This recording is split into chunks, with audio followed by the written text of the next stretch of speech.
What is up, guys? This is B Bricks here, and from Brick Duo, and we actually have 9 new Super Mario sets revealed today. And I actually did not see this coming. We basically have the rest of the 2020 lineup for this new theme, and I'm a little bit surprised that they all have the new.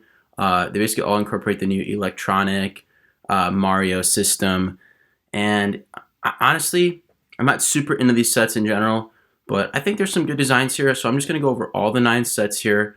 I'm actually not going to give you guys the price because I haven't seen it yet, and I sort of just want to give my impressions about maybe what I think these sets are worth, so that way when the price comes out, you guys can take that into consideration.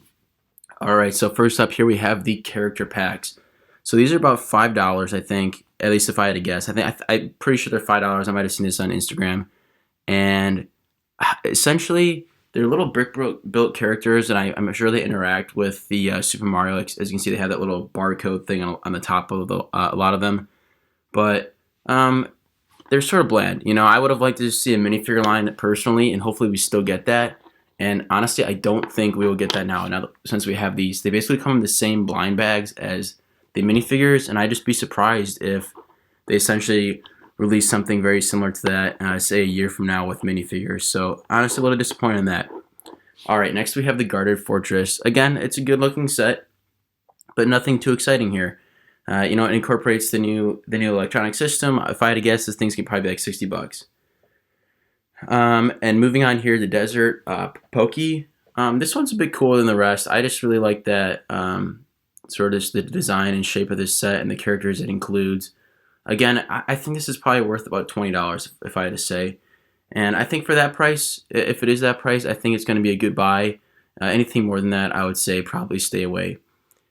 Alright, here we have Whomp's Lava Trouble. This is pretty interesting. I'm pretty sure this might have been from a lot of the Super Mario games. Like I said, I played Super Mario 3 Advance 4 a ton on the Game Boy Advance, but apart from that, I haven't really delved into a lot of the newer games on it's things like Wii U or the Switch or anything like that. But I definitely remember this character, so seeing that is kind of a good nostalgia feeling. And I think for that reason, this one might sell pretty well. Again, I think this is probably about $30. If I had to guess. Alright, now we have Boomer Bill's Barrage. Actually, I'm not really sure what this is from. So I know you Mario fans out there, you guys probably may like this one if it's from one of the newer Marios.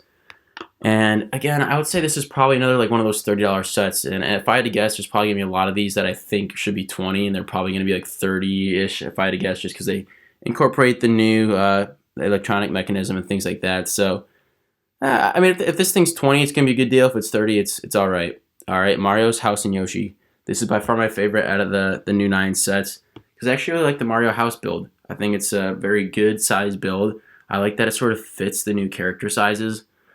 And yeah, just in general, I think it incorporates Lego well with the new system. It doesn't look super clanky like some of the other sets with the platforms when moving along. It just looks like it could be a standalone set, and it looks like it wouldn't need the electronic component in order for it to be complete. Toad's Treasure Hunt. I think this is probably like a $60 to $80 set. I mean the designs look pretty good. I think the whole mushroom concept with all those sort of curvature pieces, I think it looks pretty good. But again, I was seeing all those platforms and things like that. It just like it doesn't really excite me a whole lot, to be honest. But I could see this being popular if you're really into the play sets and into the new sort of the new game that incorporates it as well. So again, I think this one's gonna be good to go with the app. A standalone set, not so great. All right, Thwomp Drop. All right, now I know this one for sure comes from the Super Mario games because I remember these levels were super hard, and I just really like the drop they have going on there. I'm really interested to see that in action and how that drops in the Mario. So just for this one in general, I just think I want to see the mechanics of it, and it interests me. Probably a $30 set or so if I had to guess. King Boo in the Haunted Yard. This is probably the most interesting one. I just like sort of the haunted theme, sort of the Halloween vibes I get from it. And for that reason, I kind of like it because I just think it looks a little bit different. And, the ghost is definitely from a lot of the Mario games that I remember.